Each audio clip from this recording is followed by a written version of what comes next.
আসসালামু আলাইকুম প্রিয় দর্শক শ্রোতা, দূরে কিংবা কাছে, দেশ অথবা প্রবাসে যে যেখান থেকে প্রতিবেদন দেখছেন সকলকে আন্তরিক শুভেচ্ছা অভিনন্দন। দেখতেই পাচ্ছেন একটা ঘাসের জমিতে এসেছি, ইন্দোনেশিয়ান স্মার্ট নেপিয়ার ঘাসের জমিতে।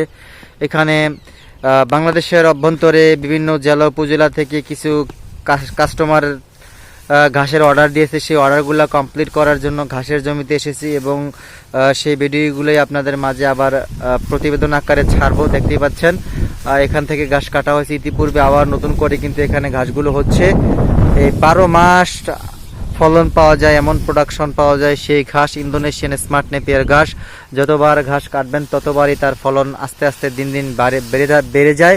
আর একবার কাটিং রোপণ করবেন অনায়াসে 5 থেকে 7 বছর ফলন পাবেন। দেখতেই পাচ্ছেন সবচাইতে পাতাযুক্ত ঘাস, হাই পটেনশিয়াল ঘাস ইন্দোনেশিয়ান স্মার্ট নেপিয়ার ঘাস। আমাদের সংগ্রহে আরও রয়েছে জারা ওয়ান হাইব্রিড ঘাস, তাইওয়ান ঘাস, আমেরিকান গুয়াতেমালা ঘাস এবং কি এই ইন্দোনেশিয়ান স্মার্ট নেপিয়ার ঘাস। আপনারা চাইলে স্ক্রিনে দেওয়া নাম্বারে যোগাযোগ করে বাংলাদেশের যে কোনো জেলা উপজেলার যেখান থেকে হন না কেন আপনি ঘাসের কাটিং, পরিপক্ক ঘাসের কাটিং সংগ্রহ করতে পারেন। আমরা গ্যারান্টি সহকারে কাটিংগুলো দিয়ে থাকি। আপনি চাইলে কুরিয়ার অফিসে কাটিং চেক করে আপনি কাটিংগুলো নিতে পারবেন, কোনো সমস্যা নাই। কিন্তু আপনি যদি প্রতিষ্ঠিত খামারি হতে চান, স্বপ্ন দেখেন খামার প্রতিষ্ঠা করবেন, ঘাসের যোগান শতভাগ নিশ্চিত করবেন, তাহলে আপনার অবশ্যই হাইব্রিড জাতের ঘাস চাষ করে নিতে হবে।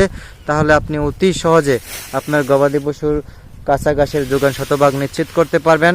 অল্প সময়ে খামার প্রতিষ্ঠা করে আপনি সফলতা অর্জন করতে পারবেন। সকলকে ধন্যবাদ।